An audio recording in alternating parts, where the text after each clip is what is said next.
Lords, meet Catherine. I know you guys have been dying to meet her, so now you get to meet her. We're going to go live today. Catherine's going to give you guys a training on conflict intervention, but it is also a two-part series, okay? So stay tuned. I'll let her get more into it. Raise your hands on Zoom if you have any questions along the way, okay? Is that pretty cool? Now I'm going to make sure we're muted here. There we go. Good. All right. So more people are coming in. Let's give it just a couple minutes now. Let's get a hard stop on an hour because Catherine has a massive meeting today. We'll tell you about it later. All right. Who's talking there? Here we go. Mute. Okay. All right. So, guys, let's get into it. All right. So before we jump right into conflict intervention, I'm going to teach you something. It's called micro skills. And it's exactly what it sounds like. They're micro skills. So sometimes they're little nuances in communication and conversation, and sometimes they're bigger things, bigger skills, bigger tools. So if you'll pull up that PDF for me, please, honey. Are you going to be able to let people in while you have the PDF? I think. Okay. Let me share the screen, right? Correct? Yep, share the screen. Okay. All right, guys. Can you give me a thumbs up if you can see the screen there? Okay, cool. Yeah, you guys can see it? All right. All right. Sorry for those of you guys on live who can't see it.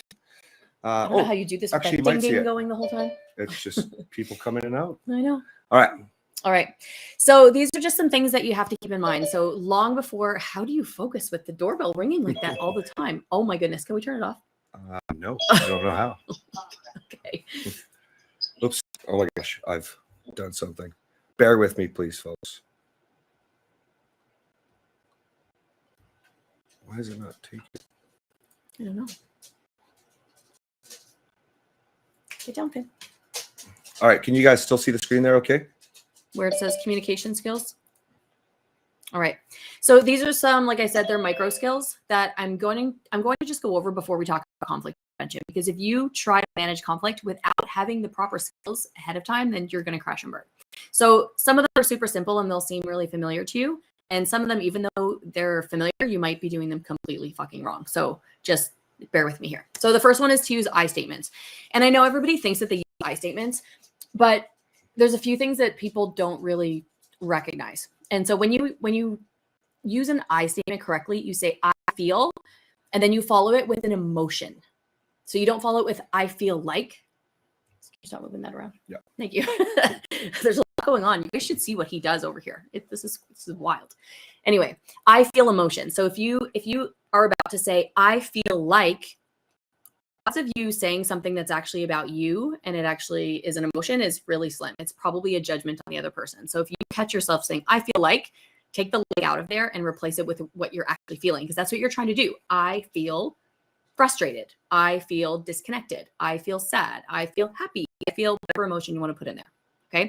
The second thing is about or regarding, whatever it is. So I feel frustrated about or when you leave your dishes on the sink. I don't actually feel frustrated. He doesn't leave his dishes on the sink. I'm the one who leaves the dishes on the sink. But I feel frustrated emotion when you leave your dishes on the sink, which, by the way, clean up your own fucking dishes. Your wife's not your maid.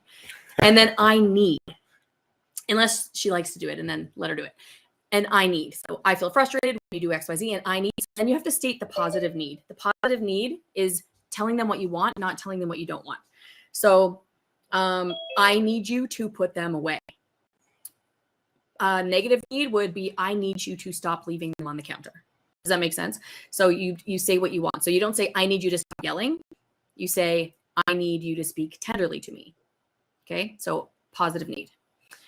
I feel, I would like, so avoid blame and defensiveness. What the point is to help your partner feel safe, because it's about you. It's not about your partner.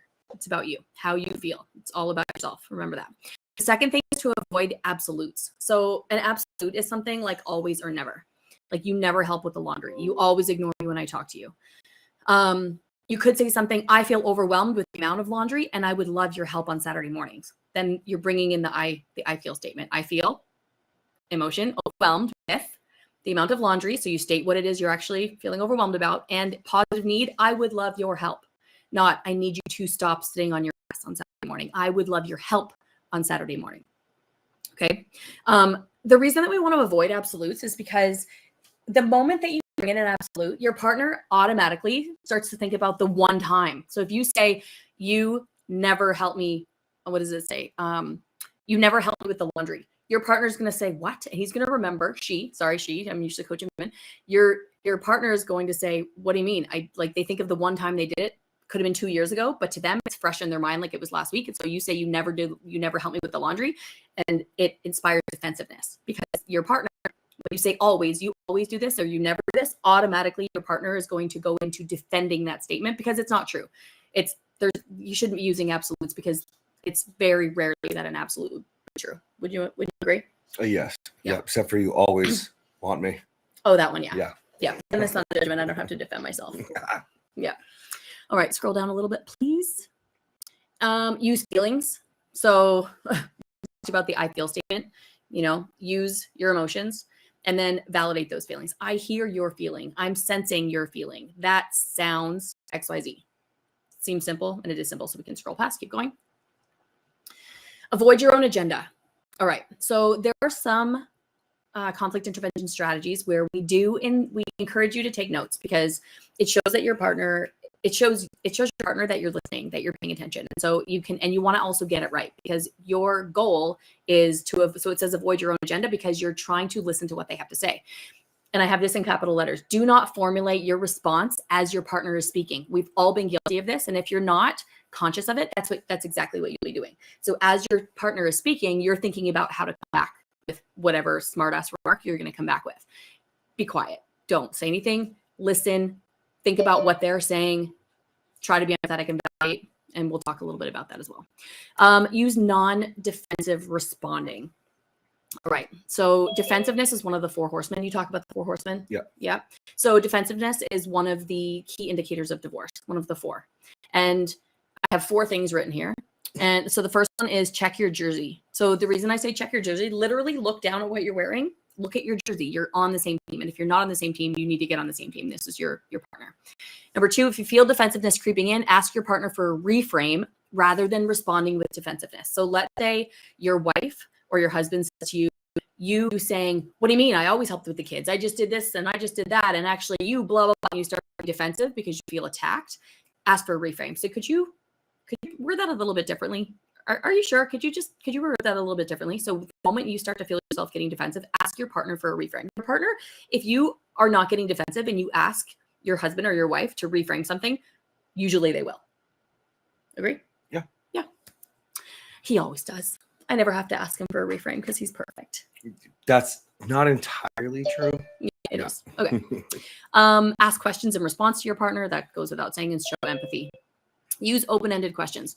So the reason that this is important is because you ask a question that opens up the conversation. I know this sounds obvious, but you don't want to just get a yes or no answer. The one word that you don't want to use with open-ended questions is the word why. Why is an attack word. There's 2 attack words.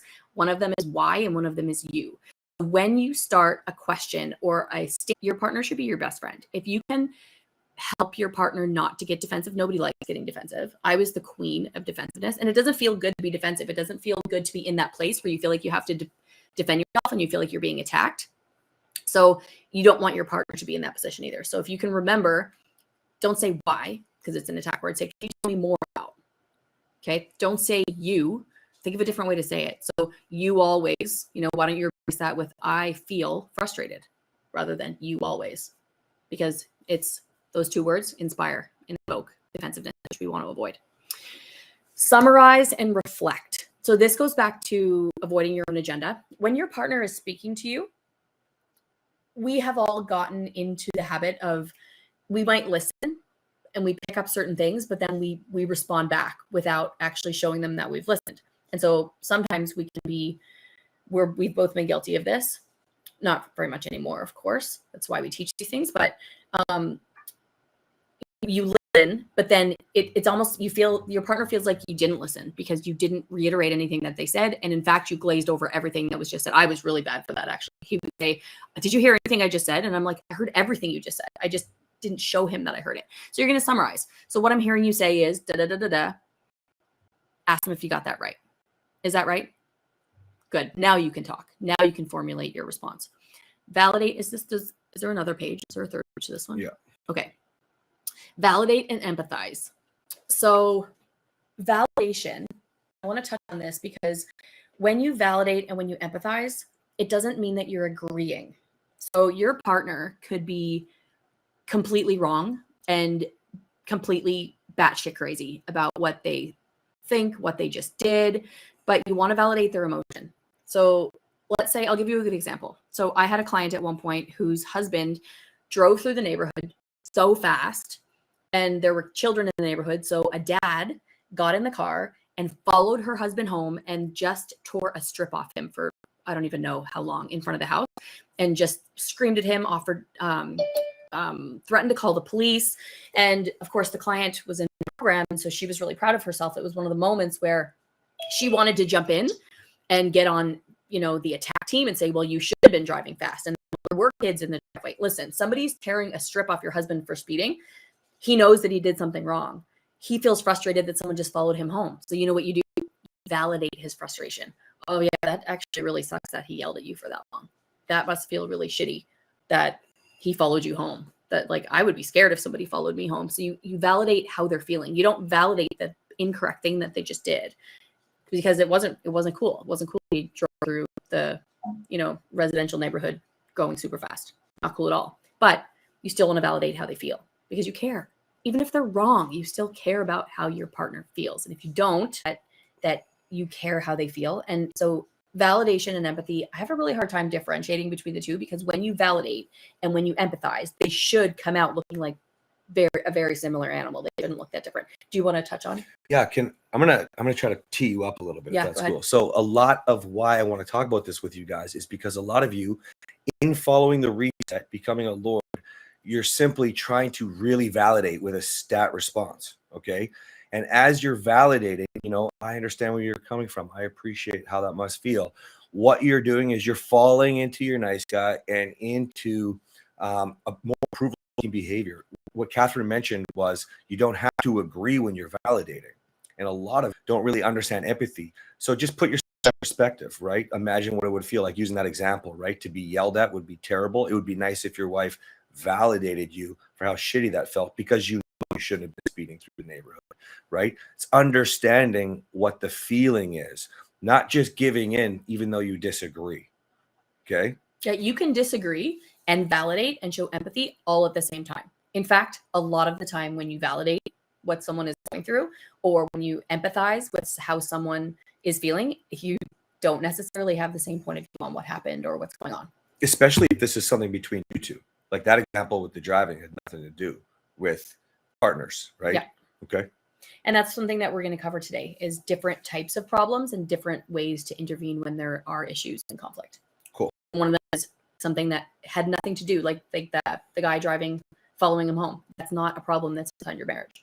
So leave it outside your marriage. Don't take that as an opportunity to jump in and attack. Because then your husband or your, but mostly everyone has heard this before. So when you say something and then you say but, it negates everything. And then the person won't necessarily know what you're saying anymore. So try to think about, I love this. This isn't something that I wrote. So try nevertheless or and. I don't know, unless some of you might say nevertheless if you're in a different part of the world. Here, we don't say nevertheless. I'm going to start today. If I start saying nevertheless, like I might as well say but. He's not going to hear anything else that I say, because he's going to say, pardon me, did you just say nevertheless? Yeah, can you spell it backwards? Yeah. So just, if you can't figure out a way to change it to and, don't say it. So I'm sorry, but if you can't think of anything but to say there, rewind, shut up, and don't say it. Figure out something else to say. Choose your words more wisely. The last thing is be aware of your tone, your body language, and your facial expressions, because 38% of meaning is expressed in our tone. Resting sneer face. Yes. So my sweet husband over here, I deal with tone. I do. I can be very short, and I don't mean to be. And so I need to be called out on my tone sometimes, because I don't realize how harsh I'm being. My husband's face, sometimes when we're talking, I'll be like, why are you angry with me? And he's like, I'm not angry with you. But he'll sneer. I'm not angry with you. And I'm like, tell your face. Okay. So now we're going to go to, I want to see everybody. So if you can stop sharing the screen so that I can see everybody and see if anybody has any questions. The stuff I just went over is really basic stuff, but you need it to be able to go into the next step, which is actual conflict intervention. Does anybody have any questions about those micro skills? No, by the way, guys, it was really, I don't know if you thought this way, but it was really cool. She used examples that your wife might be saying to you, right? Like the laundry example. So what do you got? Okay, here we go. Maddie, go. Yeah, you got me there? Yep. Yeah, look, actually, mine was just, is there any chance, Kath, those notes and those slideshows you had, is there any chance you could post those up for us so we could use those to refer back to? Yeah, I'll drop them in the reset for you. Yeah. A bunch of PDFs that I'll give you guys today. Yeah.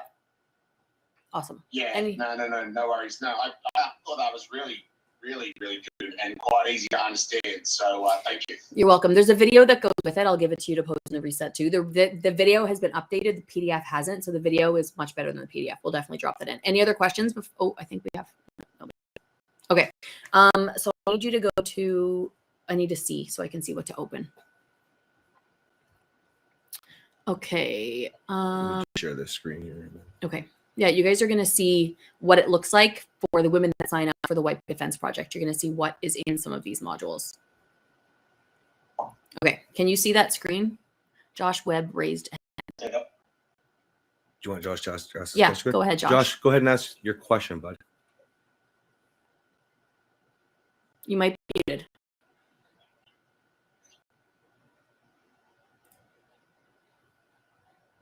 Yeah, your mic is still good, Josh. Cass is going to unmute you. There you go. You're good to go, Josh. No, he's not. Oh. Mine only does ask to. Oh. Yeah. Josh, press this. There we go. I got you. Okay.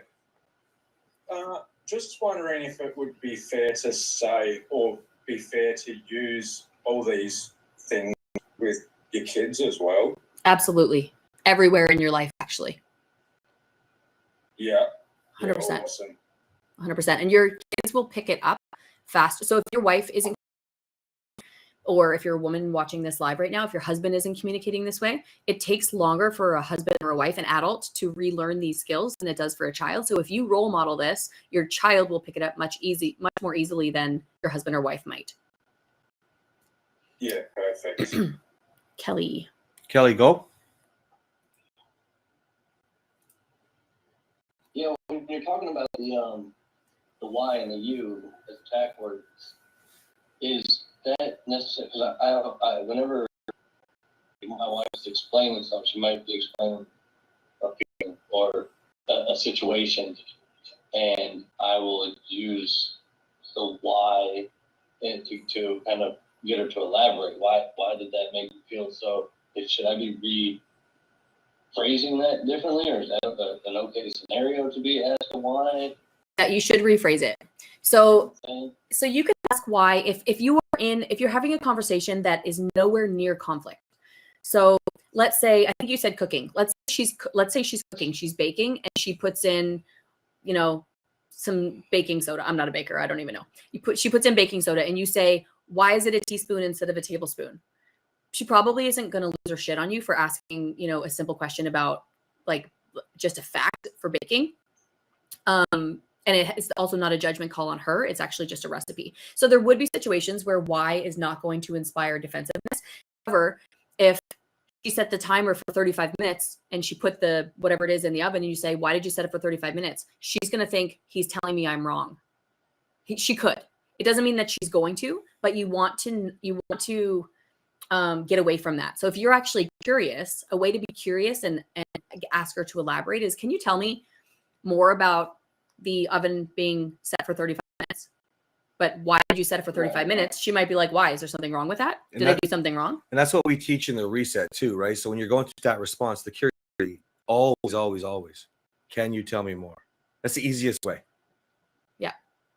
And you'll get better at it the more that you practice. I was thinking scenario like someone was bugging her at work and the boss was yelling at her, and for me to be asking like, well, why did she have that issue, or why did you know what I mean? Like, if you're asking a question, yeah, so in that situation, it could why. So you can still use the word why.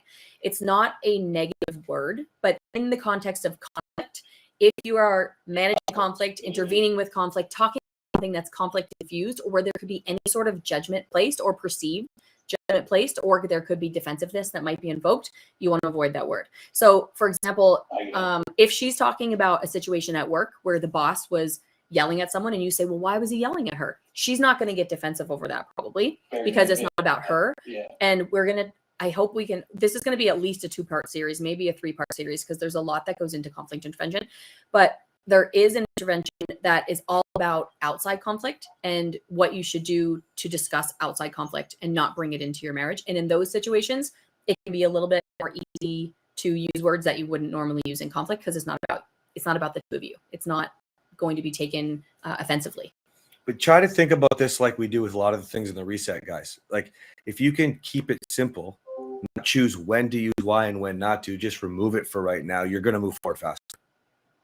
Less likely to slip, right? Gotcha. Guillaume asked, what is your intention instead of why? He's asking if you can say that. Yeah, it's not terrible. I would say it's still a little bit, it's not very gentle. You know, if I did something and you say, what's your intention with XYZ? It's not bad. It's not as bad as why, but it's not as soft as I would like to see. So with the 4 horsemen, defensiveness, criticism, stonewalling, and contempt, there's an antidote for each of those 4 things. And the antidote to, I think it's contempt, is a gentle startup. And so a gentle startup means starting the conversation as gently as possible. And if you start the conversation or if you start a question with one of the attack words, you're not going to have a gentle startup. So what is your intention is not using one of the attack words, but it's also not the most gentle language that you could use. So I would say it depends on the situation. And the tone. It also really depends on the tone. If you're really soft with it and ask what the intention is, then I think that it could be totally fine. So it's kind of a gray area because it depends how you use it. All right. We're going to go back to the share. Okay. Let's go to repair and apologies. Then scroll down to the checklist. Repair checklist. Yeah, that one.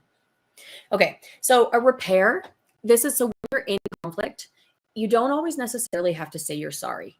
There are different ways to repair when you have inspired or invoked defensiveness, when you have offended your partner, when you have hurt your partner's feelings. You don't have to just say, I'm sorry. Okay. So I'm not going to go through all of these, but I will give them to Cass for him to drop into the reset. But some of them are like, I really blew that one. Or let me try again. I might be wrong here. Please let's stop for a while. Let's see. Let's agree to disagree. Hang in there. Don't withdraw. So what you're doing is you're trying to continue to stay connected. If you made a mistake, you don't just automatically have to apologize, but you do, if you have a rupture, you do need to repair it. So another one is, can I have a kiss? Can I take that back? Please be gentler with me. So there's different ways to repair when you start to see a rupture happen. So he'll drop this in. We don't need to go really deep into this, but the point that I'm trying to make here is that you do need to repair. Can you actually scroll down a little bit? There's a few things that keep going. Okay, good. Let's see. I agree with part of what you're saying. There's one that I really like. Let's see. I see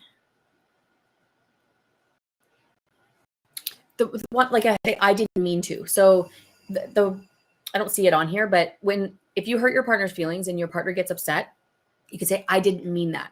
So there's a difference between a repair and defensiveness. As you could, you don't want to gaslight your partner and make it seem like you didn't do something when you did, but you can say, I didn't mean that. I didn't mean it that way. Please let me take that back.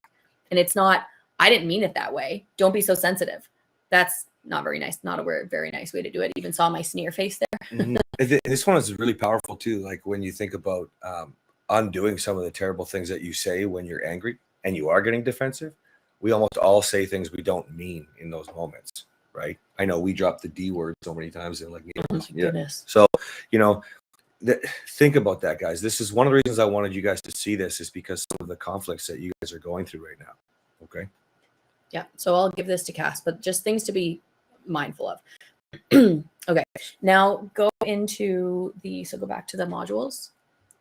Yeah. and go into intro to conflict. Solvable problems. Okay, so this is where we are going to get into actual conflict intervention.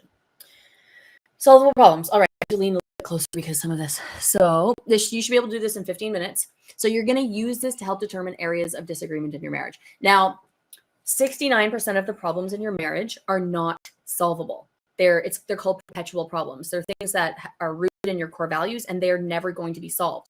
The goal, and you don't solve them with this intervention that we're using right now, but the goal with solvable problems or perpetual problems is to learn how to manage them, to learn how to navigate them without conflict. So the problem is still going to be there, but you don't need to navigate it with conflict. You can navigate it in a civil way, in a respectful way, and to learn how to compromise. So that is the end goal of all of the conflict intervention, is if you can't solve the problem with 69% of problems can't be solved. So don't expect there to be no problems in your relationship. You just don't have to have conflict. It doesn't have to be World War III every time this problem arises. You need to learn how to navigate and compromise.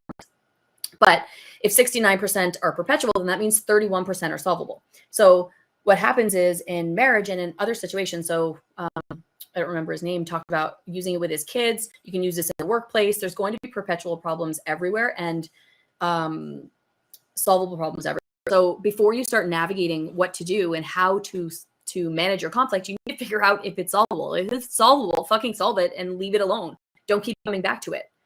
So we get into this pattern of, it's called negative sentiment override. When you have negative sentiment override, it's exactly what it sounds like. You are overridden with negative sentiments about your partner.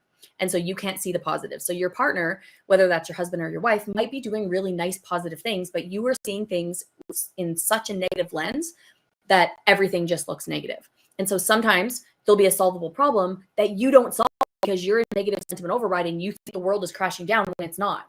So learn what problems are solvable and get them out of the way so they don't continue to wreak havoc on your marriage, because you will need to use all the skills that I'm teaching you to intervene. It's why it's called conflict intervention, and to manage conflict, be able to get to compromise. Don't let the solvable problems get in your way, because they'll just wreak havoc on your marriage.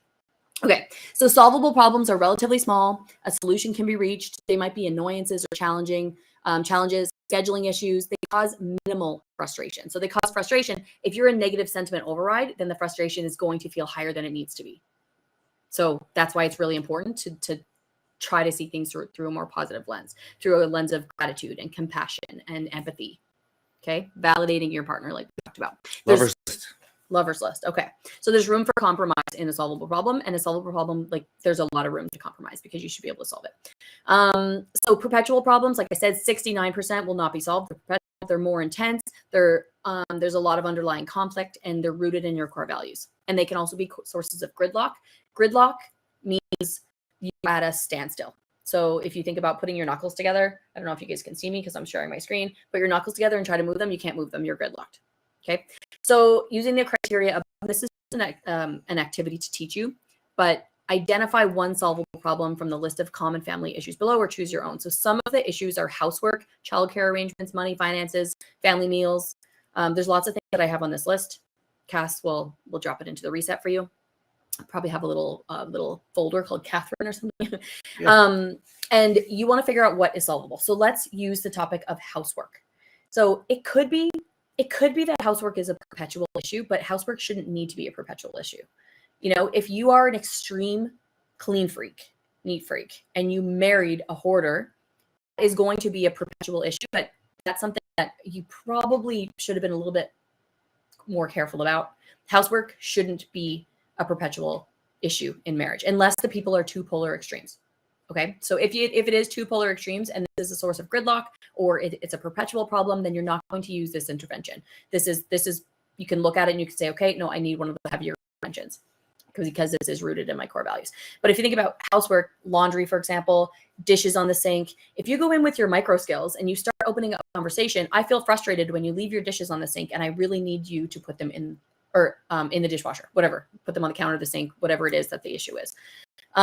Start with I feel statements, open up the conversation. Your partner can't read your mind. So if you're frustrated because you haven't talked about dishes, let's say, we don't have a dishwasher. It's the worst thing. We have a housekeeper that comes in and does our dishes every day, though. Oh, I don't know if you guys could see that. Yeah. We just did a prayer 5. Anyway, on the counter, and I would pile them up into the sink. Cass doesn't like them even in the sink. He would like them in the dishwasher. We don't have a dishwasher. So we know this about each other. I cannot stand having anything on the counter. He doesn't like them to be anywhere. He's a lot more of a neat freak than I am. I'm a lot more relaxed. I love you. Well, yeah, I'm a lot more relaxed, we'll say. But we're not different enough that it causes big problems. But this would be a solvable problem in our house. We would have a conversation, and then I would have to, I don't know, I'd have to, well, we hired a housekeeper. We solved it. Problem solved. We don't have to fight about dishes on the sink because we have someone to do this. Okay. So you figure out if it's solvable, if it's not rooted in your core values, and you solve the problem. You figure out what it is. You figure out what the solution is. So another example would be, let's say your wife wants to go to, she wants to register for a 10-week yoga class on Monday nights. And on Monday night, maybe there's 2 Monday nights where you're supposed to work. So now she has to go to yoga and you have to go to your business meeting. Well, how do we solve this problem? Well, maybe she skips yoga and for one of them, and you skip the business meeting for one of them. If that's not possible, maybe you get a babysitter. This is a problem that could be an area of conflict because you know what? You could start bringing in absolutes and you could say, you always go to yoga. You always go to yoga. You should take the 2 nights off to stay home with the kids. And she's going to defend herself. And I don't do anything for myself. And you're always out working and blah, blah, blah. And then you start fighting. Like, what? Why? You could just have a conversation about it. Each one of you gets to talk about how you feel and just solve the problem. Okay? Yep. Makes sense? Does this scroll down anymore? I don't think. No. No? Okay. Go back to the modules, please. Let's see if anybody has any questions. Oh, yeah. Anybody have any questions right now?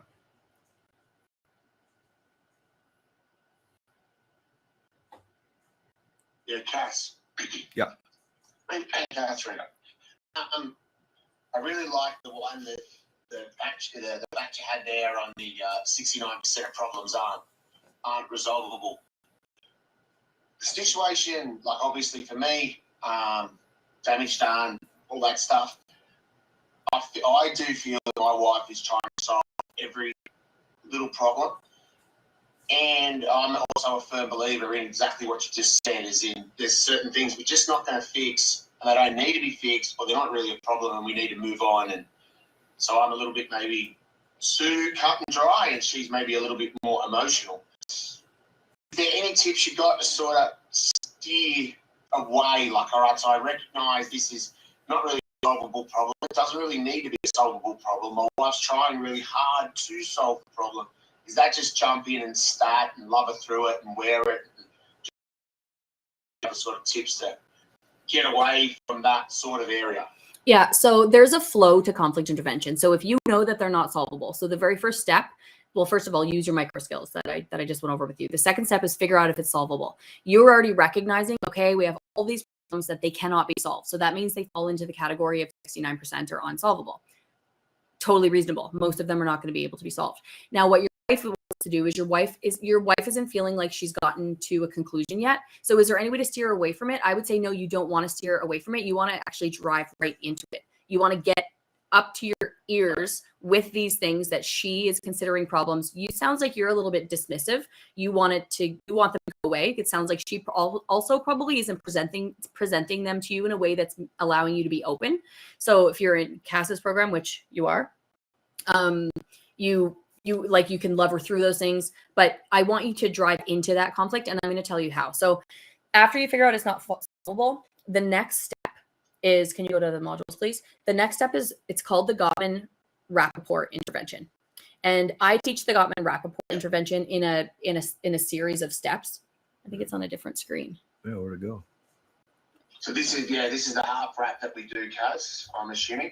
Yes. Yes. So the half wrap is the first part of the Gottman-Rappaport intervention. Now the Gottman-Rappaport intervention's right there. The Gottman-Rappaport hold on. I have to share the screen, baby. Okay. The Gottman-Rappaport intervention was developed it's based on Anatole Rappaport, who, what he did was, it was based in the war. He believed that you can't have the power. Don't open that yet, please. I wanted to. Sorry. Go back. Okay. I need to see what's here. I need to do outside conflict first, so don't go here yet. Okay. The Anatole Rappaport learned how to negotiate in the war. So what he believed was that you don't have the power of persuasion until the other party feels heard and understood. In the war, if it works with war, it will work with your marriage. So yes, half wrap is the first step to having your wife feel heard and understood. I recommend doing the half wrap on neutral topics to get comfortable with the questions. So there's 4 main questions. How do you feel? What do you need? How would you feel if you got what you needed? And does this have any connection to anything else or a connection to your past? As you ask those 4 questions, you are going to ask more questions to get deeper. And then at the end and during, you're going to summarize and paraphrase and ask if you got it right. She's going to feel very heard and understood. I recommend starting with neutral topics, not conflict-infused topics. Get good at it and then build trust. Then start asking situations that have conflict involved. Okay. But it's very important if you want to get to she might feel is solved, you can't leave it at a half wrap, because what you need to do is she needs to be willing to ask you the same questions and validate your feelings and your standpoint, where you both have, and then that's called a successful rapport. You and the hurt person gets heard first. That's my rule of thumb. Hurt person is heard first. So you ask her all the questions, you validate, you paraphrase, you empathize, you get as deep as you possibly can, and you let her know that you hear her and that you understand. She then turns that around, does the same thing for you. She validates, she summarizes, and she makes sure that you understand, or that you know that she has heard you and she understands you. From there, there's an intervention that I call the circle of compromise. Okay, I'm going to go back and do I forget what it's called. Outside conflict. You're welcome. I'm going to go back and do just one right before this, and then we'll go back into that rapport. So outside conflict. So this is called the stress reducing conversation. This is where it's really important to take the micro skill of check your jersey very seriously, because remember, you're on the same team. So the goal of this activity is to help you work with your partner to manage daily external stresses together. So do it in 5 minutes. So each of you is going to identify a stressor in your life. At the same time, you're also going to identify a win. So it's not all negative. It's not just a big test. It's a way for you to connect and to celebrate together. In all interventions, there's going to be a specific flow for listener. When you're the speaker, you're speaking and you're expecting your partner to paraphrase, make sure that they validate your emotions, just show that they understand, and it flips back and forth, speaker, listener. Okay, can you scroll, please? Thank you.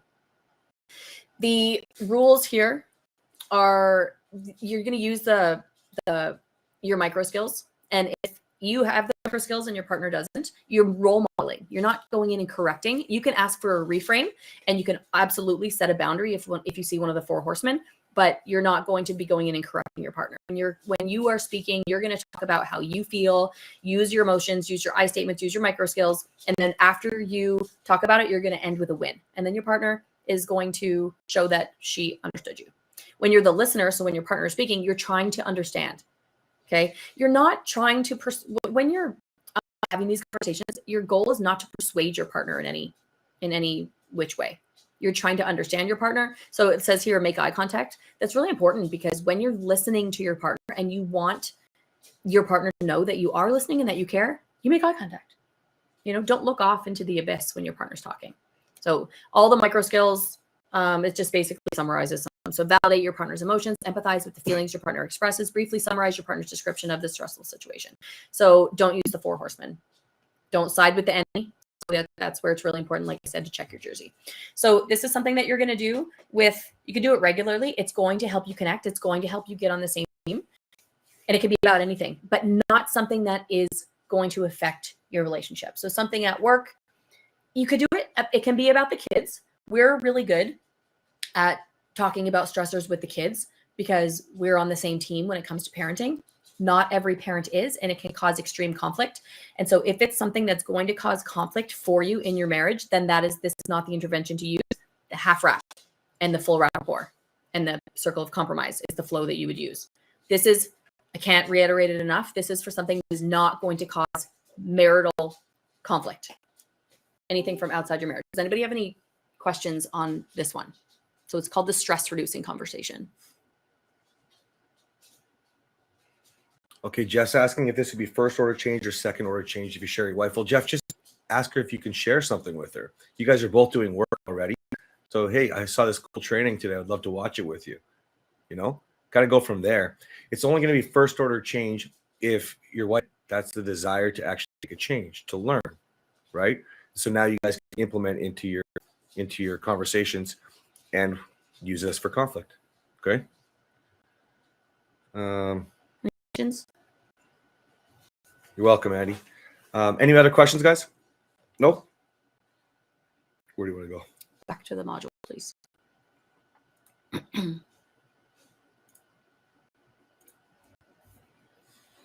Okay.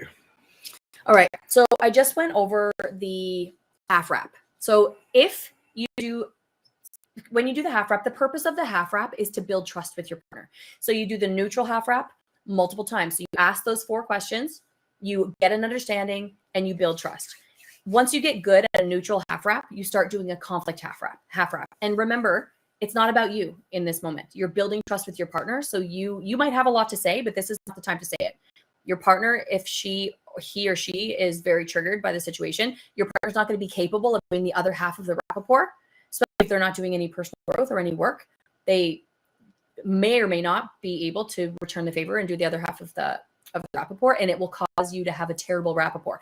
You need to build trust and show that you are actually hearing and understanding your partner. The first step to being heard and understood yourself is to show your partner that you hear and understand her or him. So you're on the back burner for the first little bit. You see why we do that in the reset, guys? Why it's so important to love her through it? Does it make any sense? Give me a nod, thumbs up. Because I don't want you guys to like rush in and be like, oh, cool, I can share my feelings right now. Some of you aren't there yet. Okay, makes sense? Yeah, I don't recommend it. So the next thing, after you're comfortable with the half wrap, with conflict, and you're there for your partner, you're listening, you're validating, you're not giving your opinion because nobody gives a fuck right now. You are building trust with your wife. If you don't want to build trust, then go ahead and try giving your opinion and see if it goes well. It's not going to go well until you have stood the test of time and you've showed her that you actually do care and understand. The reason that there's so much conflict and that it's not going well is because you haven't shown her that you care and that you do understand, because you defend yourself and because you attack back. And she probably does the same thing too, but you're the one that's in this program. So you're the one that's learning. You're the one that has to role model and inspire her to change. Once she trusts you that you're actually listening to her, then it's your opportunity to say, so this thing that we've been practicing, would it be okay if we do it together? So she'd be the one that would be, you can still start with her, and then she would ask you the same questions. You might have to coach her a little bit, let her know how it goes, because she hasn't been taking notes probably. She's been feeling really good about feeling heard and understood, but you want to be heard and understood too. So the first step is to hear and understand your wife. She will be open to hearing and understand you when she sees your new skills. Once you are doing a successful rapport, the next step is called the circle of compromise. And so what we're going to do next time, we have time to go through the compromise, and then we're going to end it for the day. But if you cannot get through a successful rapport, that means that not only is your problem perpetual, it's gridlocked. So try it a few times. If it's really not going well and you cannot get anywhere with rapport, you bring out the big guns. There's a different intervention that you do. However, if you get to the end of the rapport and you can honestly say that you understand your partner, and your partner can validate your emotions, doesn't have to agree, but can validate your emotions, and you feel understood. If you both mutually feel understood and you feel like, wow, that was so nice to talk about without fighting, and we just had a respectful conversation about something that we've been fighting about for 20 years. Now it's time to get to that point where it might start to feel solvable. It's not going to be solved, but when you compromise, it doesn't make the problem go away. But when you compromise, you have a mutual understanding about how you're going to navigate the conflict. That's when the magic happens. So we're going to go to, it's a different module. So let's see.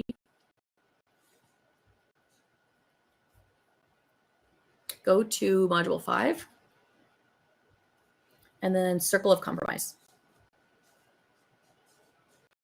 Okay, so the circle of compromise is an actual circle. So scroll down. This is the circle of compromise. So when you do this activity, you're going to draw 2 circles.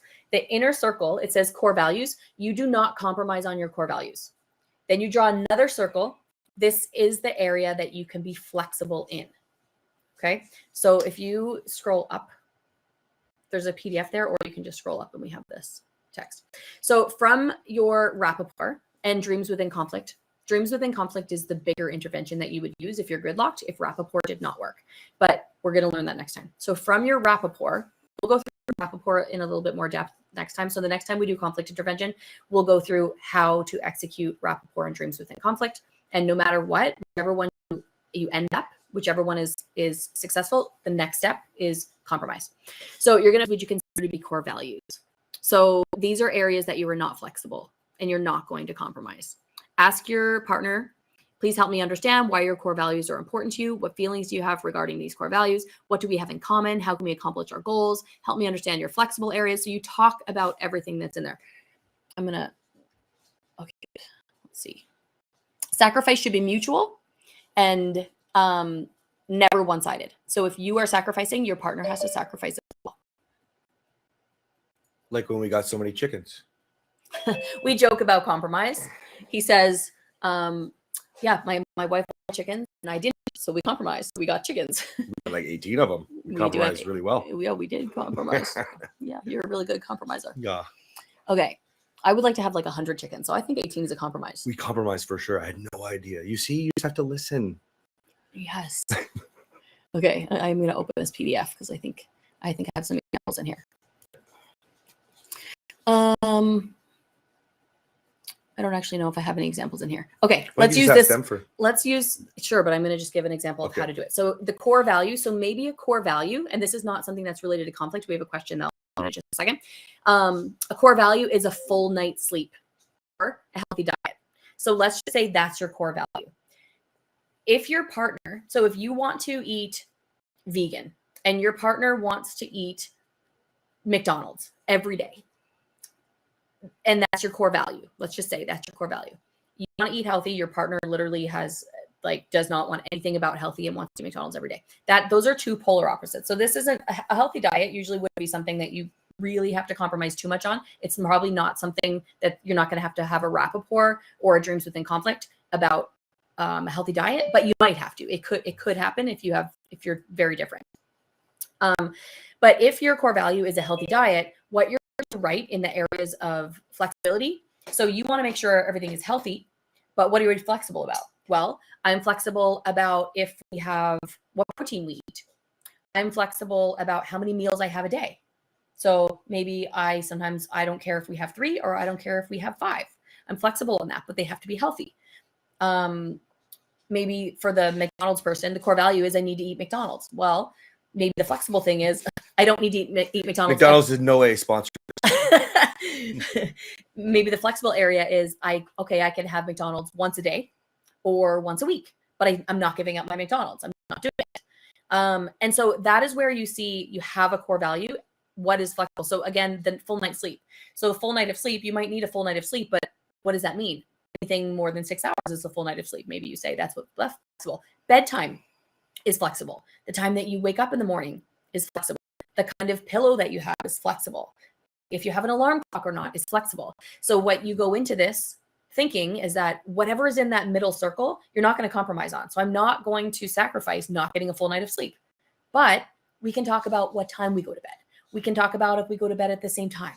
We can talk about if it's my expectation that we sleep in the same bed, which it is for the rest of our lives. You got that right. He used to have a really bad habit of sleeping on the couch. Why do you think I tell you not to leave? Yeah. Yeah. Anyway, he doesn't do that anymore. Learn from my mistakes. Get there faster. Yes. So when you do rapport, when you've done the half wrap on neutral topics, you've done the half wrap on conflict infused topics, and then you're ready to do the full rapport. Do the full rapport. It didn't crash and burn. You had a great rapport.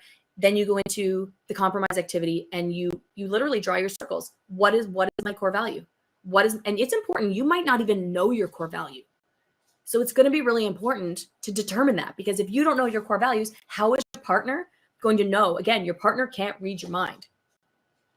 So you have to put your core values in there, and you might think it's a core value. And then as soon as you start writing the areas of flexibility, you say, wow, we could have compromised on this a long time ago. And you make the compromise. When you make the compromise, you state what compromise you're making and you stick to it. You both have to sacrifice here, but this is how you're going to navigate. So you're navigating it by using the micro skills, building trust, showing your wife that you hear her and that you understand her and that you actually give a fuck. You're not coming back with your own agenda with what it is that you think that you want to say. You're building trust. Once you've built that trust, then yes, you get to say what you want to say, but you're still using your micro skills. You get to be heard. The whole point of all of this is for both of you to get heard and get back on the same team. If you were on the same team, you wouldn't be on this call right now. That's why I'm speaking so forcefully to you guys. At the end of a successful rapport, then you say, okay, we just had a really successful conversation on something that we've been fighting about for a long time. Let's do this compromise activity. And it's not random. You don't just say, okay, I'm going to compromise on this. I'm going to compromise on this. No, you write it down. You write down what are your core values in this area. With regard to your core values, what can you bend on? If you are forced to sacrifice your core values, I don't ever encourage separation and divorce, but I also really don't encourage you to sacrifice your core values. And so you're put in a really, really difficult situation if you and your partner cannot make sacrifices for each other and compromises for each other. Do that you can compromise and believe that you can. Might take some effort to get there, but that's it. So let's see if you guys have any questions about this, because next time I come on here with you guys, I'm going to go a little bit more in depth about rapport. I'm going to do the most in-depth intervention we have, which is called Dreams Within Conflict. And I'm also going to go through an intervention called the aftermath of a fight. The aftermath of a fight is exactly that. It's what happens after a fight, how to process an emotional injury. So a fight or an emotional injury, and it talks a lot about the perspective from both people, which is really important. But today I really wanted to get through those micro skills because I've never taught you guys the micro skills before. So I thought it was really important to make sure that you guys were on the same page about micro skills and the 4 horsemen going into how do we navigate conflict? Is it something that's even in my marriage? No, it's outside the marriage. Keep it outside the marriage. Make sure you're wearing the same jersey, you're on the same team, and validate your partner who's going through that tough time outside the marriage. If it's solvable, solve it. Try to get out of negative sentiment override. If all you see is negative, you're in negative sentiment override. And your wife might be in negative sentiment override.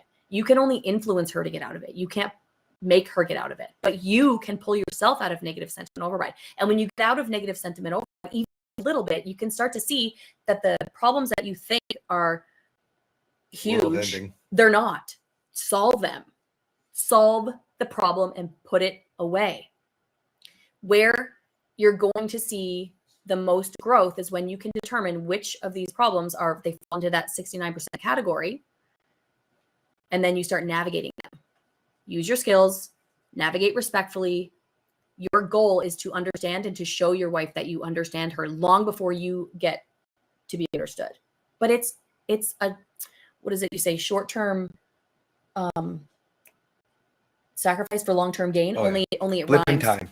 Yeah, there was like, I want to be Dr. Can Seuss here for a second, but Can I ask a question? I think some guys might not have thought about this, but I want to get you a little more take on the 69% of problems.